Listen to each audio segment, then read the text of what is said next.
Relax, and you will manifest everything you want. Ever notice how the tighter you squeeze a fistful of sand, the less you're left holding? That's hustle culture in one clenched hand. You've been told that if you just push harder, triple task, grind past midnight, answer emails in your dreams, the life you want will finally show up. Instead, the stress piles higher and the goal drifts farther away. Here's the twist nobody on the glossy posters mentions. The instant you unclench your fingers, the sand settles right back into your palm. The Stoics figured this out 2,000 years ago. Marcus Aurelius wrote, "What stands in the way becomes the way." In plain English, the obstacle isn't out there. It's the death grip you keep on life. This video isn't about giving up on ambition. It's about changing the posture from desperate grasping to calm ownership. By the end of our time together, you'll walk away with 10 Stoic-powered tools, nothing fluffy, all practical, that show you how to relax into abundance, magnetize the right opportunities, and finally feel like you're moving with life instead of against it. If you're tired of being tired, stay right here. If you're ready to swap tension for quiet power, this is your blueprint. Section 1. The problem we refuse to admit. Let's be honest. Most of us run on anxiety disguised as ambition. You set a target 6 figures, a soulmate, abs sharp enough to grate cheese, and suddenly every spare minute feels like proof you're falling behind. You measure progress not by results, but by exhaustion. If you're drained at 1 a.m., you pat yourself on the back. See, I'm working hard. The brain buys the lie. If it hurts, it must be progress. But deep down, you know it's not. You're just burning fuel without steering the car. Psychologists call it effort justification. The Stoics had a sharper term, chasing externals. In other words, gambling your peace of mind on things you don't fully control.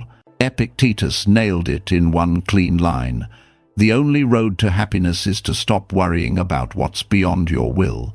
You can't will Amazon stock to triple. You can't will your ex to text back. You can't will your boss to finally appreciate you. What you can do is drop your shoulders, take a breath, and choose the next sane step. That's where manifestation starts, not in the chase, but in the calm posture at the starting line. Section 2. The Dichotomy of Control in 3 bite-sized sentences. The Stoics boiled peace down to one mental split. Ready? 3 sentences. 1. Up to you. Your opinions, your cravings, your next move, how you treat the barista. 2. Not up to you. The economy, the weather, your cousin's political rants, the algorithm. 3. Wisdom is spotting the difference and acting only on the first list. Every time you rant about Category 2, you're leaking energy that could power Category 1. Think of your brain like a phone battery. Every doom scroll drains another %. The Stoic move is simple. Notice the drain, yank the plug, redirect the charge.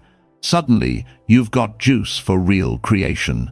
And when you show up charged, calm, and focused, that's when the world starts handing you opportunities you used to chase. Section 3. From scarcity to sufficiency. Before you can magnetize more, you have to feel enough with what's already here. Because if you broadcast lack, the world echoes back more lack. Seneca lived in a villa with heated floors, yet he reminded himself daily, it's not the man who has too little, but the man who craves more, who is poor. Try this tiny daily habit. Once a day, list 3 things you already have that used to be dreams. Hot water, on demand. A friend who answers at 2 a.m. A body that carried you through another day, even if imperfect. When you feel that quiet click, I already own something priceless, your vision widens. Suddenly, opportunities stop looking like endangered species you have to hunt down. They're just birds that land when you stop thrashing in the forest. Scarcity keeps you frantic. Sufficiency makes you magnetic. Section 4. The archer loosens the bow. Picture an Olympic archer at the line. If her forearm locks in panic, the arrow wobbles. If her breath is shallow, the string snaps crooked. She's relaxed, not because she's lazy, but because every ounce of care has already been invested in practice. Your goals work the same way. Set the intention, sharpen the skill, then here's the Stoic twist: release the outcome. But my rent's on the line, you might say. Exactly, you're not releasing the rent.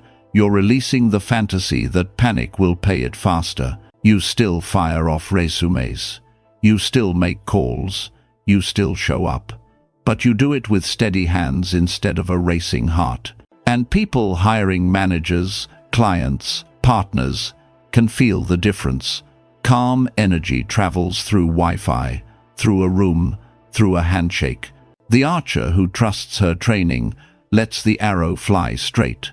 The one who panics misses the target she already earned. Section 5. Aligned action versus panicked motion. Marcus Aurelius ruled an empire during war and plague. If anyone had a free pass to freak out, it was him.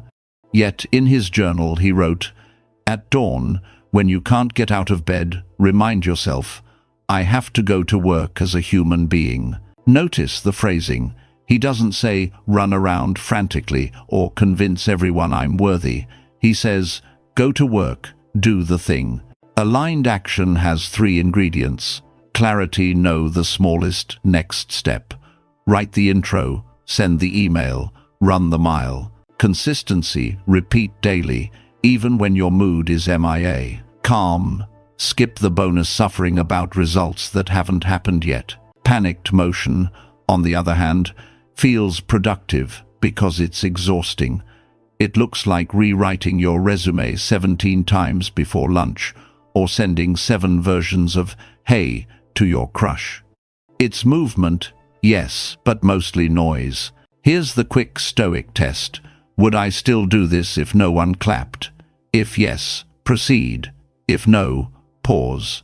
Because true progress isn't loud, it's aligned. Section 6. Obstacle reframing at 3 a.m. Fear loves the night shift. One moment you're half asleep, the next your brain is running a horror reel of everything that could go wrong. Career collapse, rent overdue, relationships crumbling. The Stoic drill is simple. Step 1. Say the fear out loud. I'm terrified. I'll be 45 and still renting. Step 2. Ask, is this within my control? Rent prices, no. Skill acquisition, yes. Step 3. Turn the obstacle into a curriculum. If this fear came true, what virtue would I need? Resourcefulness, humility, bold negotiation. Pick one. Step 4. Practice that virtue tomorrow. Call the landlord about a long-term lease discount. Apply to one job outside your comfort zone. Start building the muscle before the storm hits. Suddenly, you're no longer marinating in dread, you're in training. The fear hasn't vanished, but it's been repurposed. What used to feel like a wall at 3 a.m. now feels like flight school. Every nightmare becomes a drill. That's how the Stoics slept through chaos, not by denying fear, but by converting it into practice. Section 7. The gratitude loop that rewires the brain. Here's something wild. Harvard brain scans show that daily gratitude lights up the prefrontal cortex, the very part of your brain that handles planning and focus. Translation: thankfulness doesn't just make you feel warm inside, it literally sharpens the steering wheel of your life. The Stoics knew this centuries before fMRI machines. Seneca ended his days with a mental audit. What evil did you cure today? What failing did you resist? He wasn't obsessing over applause. He was anchoring his mind in progress. Here's your modern upgrade. At night, grab a notebook. Write one sentence. Where did I choose courage over panic today? Or, When did I keep my mouth shut instead of gossiping? Close the book. Sleep. It looks tiny, but 30 days later, your brain starts running on a different baseline. The background hum of never enough begins to fade. In its place, a steady rhythm of enough. And here's the kicker: when your nervous system believes you already have enough, life stops feeling like a chase. Opportunities stop running from you. They start running toward you. Gratitude isn't soft, it's magnetic. Section 8. Divine timing is not couch surfing. People hear relax and it will come, and think it means Netflix binges until destiny FedExes a new life. That's not Stoicism, that's wishful thinking in sweatpants. Divine timing is simply this: seeds sprout on their own schedule, not yours. Your job: water, weed, give sunlight. Then step back. Stop digging them up every 3 hours to check the roots. Every skill, every goal has its hidden gestation period. 400 hours for conversational Spanish, 6 months for a starter emergency fund, years for a reputation of trust. Your job is to keep showing up, stacking hours, stacking dollars, stacking consistent actions without injecting cortisol into the process. The Stoics trusted the logos, the rational order of the universe, to do its quiet work. And here's the truth bomb: your anxiety doesn't make the seeds grow faster. It only makes the scenery blurry while you wait. Patience, not panic, is the accelerator. Section 9. The Evening Audit. This one's deceptively simple, a 5-minute nightly routine that stitches the whole philosophy together. Step 1. Dim the lights. That small cue tells your nervous system the day is done. Step 2. Open a notebook and title the page, "What was mine to move?"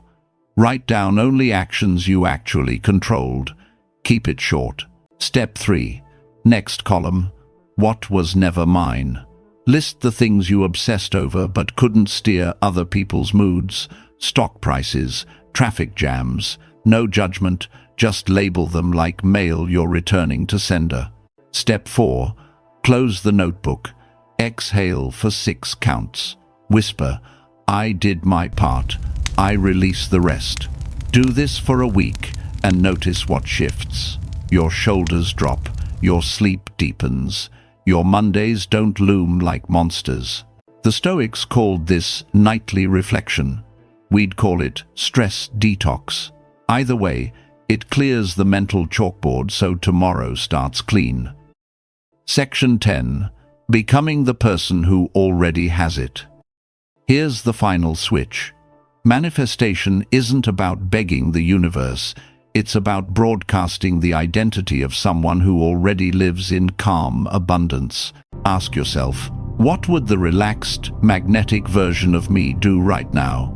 Then do that today, not someday. At the coffee shop, shoulders back, phone in pocket, eyes meeting people instead of the floor. At the grocery store, buy the olive oil you actually enjoy instead of the brand you secretly resent. At work, answer emails once with clarity instead of 3 apologetic follow-ups. These are micro-votes. Each one tells your nervous system we're already living the upgraded life. And the universe? It's just a mirror. Whatever signal you send, it reflects back multiplied. Send desperate and frantic, and you get delay. Send enough and steady, and doors start opening. The Stoics knew this long before hashtags. You don't wait to feel worthy. You act worthy first. The feelings catch up later. Your next 3 moves. All right, time to land this plane. Don't just nod along. Take 3 small, real steps. 1. Replay with a pen. If one section hit home: the evening audit, the archer's bow, or the gratitude loop, replay that part tomorrow with a notebook. Writing locks wisdom in. 2. Comment your release word. Type 1 word you're ready to let go of. Anxiety, comparison, guilt, control. Putting it in black and white is the first cut in the rope. 3. Subscribe for the deeper drills. Every week I post new Stoic-flavored practices, morning routines, calm work habits, relationship tools. Hit subscribe so you don't slide back into the old script. Do just these 3 things and you'll notice it. A lighter spine, a quieter mind, a day that flows smoother without extra hustle. Calm doesn't make you weaker, it makes you magnetic. Conclusion: relaxation isn't weakness, it's power. You came in carrying a backpack full of stones labeled should, must, have to. We've spent the last 20 minutes quietly setting them down, one by one. The path itself never changed. What changed was the weight on your shoulders. That's the Stoic secret, not that life gets easy, but that you get light. Relaxation isn't the absence of desire, it's desire without desperation. It's the archer loosening the bow, the worker closing the laptop at peace, the human who stops clawing at tomorrow and finally breathes into today. When you move from that posture, calm, steady, enough, the world leans in. Opportunities arrive, people trust you, energy returns. So here's the final challenge. Walk forward this week with one mantra: I already carry what I need. Say it until your body believes it. And watch what happens. The goals you've been chasing, they'll start chasing you. Because calm isn't passive, it's the loudest power in the room.